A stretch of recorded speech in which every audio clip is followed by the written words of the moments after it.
خری به درختی بسته بود. شیطان خر را باز کرد. خر وارد زمین همسایه شد و تر و خشک را با هم خورد. زن همسایه وقتی خر را در حال خوردن سبزیجات دید، تفنگ را برداشت و خر را کشت. صاحب خر وقتی صحنه را دید، عصبانی شد و زن همسایه را کشت.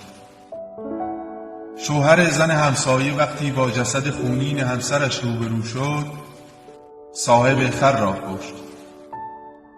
به شیطان گفتند چه کار کردی؟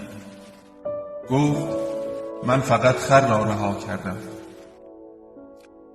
نتیجه اخلاقی: هرگاه خواستی مملکتی را خراب کنی، خری را آزاد کن.